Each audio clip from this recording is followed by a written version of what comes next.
Have you ever felt that? That feeling that you're standing on the edge of some massive, life-altering change?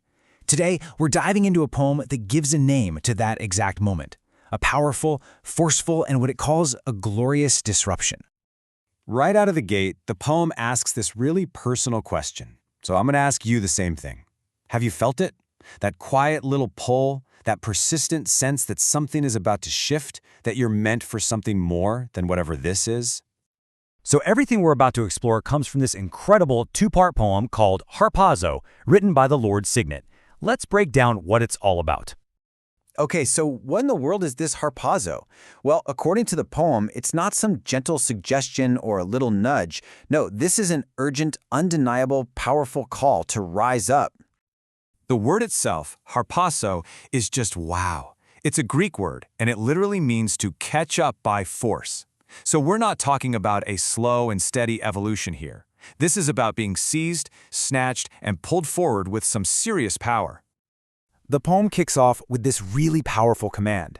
It's a direct challenge to that feeling of being stuck, a reminder that wherever you are right now, especially if it feels like a dead end, is not the final destination. It's not your last stop. But an action this forceful doesn't just come out of nowhere. The poem says it starts with something much more subtle. It starts with an internal feeling it calls a pull in your spirit. I mean, what a perfect image for that feeling. It's that intuition, right? That unexplainable sense that you're being called to something new, even when there's complete silence around you. It's that deep gut feeling you just can't shake. So after that quiet pull, that's when the loud intervention comes. And this harpazo isn't just one single event. The poem breaks it down into this powerful three-part action. And just listen to these verbs: grabs, snatches, shoves. These are not passive experiences, not at all. They are decisive, forceful actions carried out by three very distinct, very powerful forces: grace, mercy, and purpose. Let's start with that first one, grace. The poem describes grace as the thing that rescues you from a place of negative comfort. You know that pit you've gotten so used to you've actually started to call it home? Grace is what grabs you by the collar and pulls you out when you can't, or maybe even won't, leave on your own. And then there's mercy. This is about being saved from a danger you might not even see. That image of a fire quietly burning your destiny, that's chilling. It's the slow drift, the quiet compromises we make that mercy suddenly steps in to extinguish. And finally, you've got purpose. Because this isn't just about being saved from something bad, it's about being propelled into something good. Purpose gives you that final shove, moving you out of the danger zone and right into the light you were always meant to carry. So, you've been grabbed, snatched, and shoved. What does all of this actually feel like on the other side? Well, the poem describes it as nothing less than a radical, sudden liberation. And there's that question again. Have you felt it?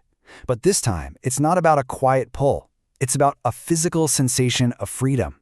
It's that tangible release, the feeling of chains just dropping to the floor, of massive weights just lifting off your shoulders. I mean, look at this contrast. The transformation is just so stark. On one side, you have the before, stuck in a pit, slowly burning out, feeling completely buried. And then the after, instant release, freedom, what the poem calls a sudden evacuation from everything that held you down. You know, the poem even has a name for this whole style of event. This isn't just random chaos or some cosmic accident. It's a very specific, very intentional kind of intervention.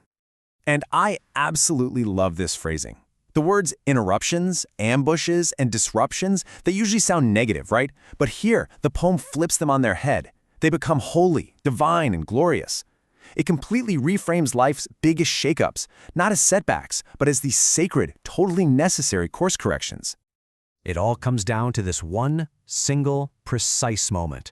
It's not a slow, gradual thing. It's a sudden, instant shift. Harpazo is that exact split second when the call to change becomes completely undeniable, when eternity breaks into our timeline and whispers one single word. Now.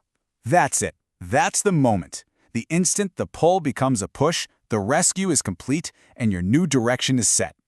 It is the final definitive command to act. And so, that brings us right back to the beginning with a question for you. After hearing about the pull and the spirit, the rescue by grace, the shove from purpose, What is the glorious disruption that you are being called to right now?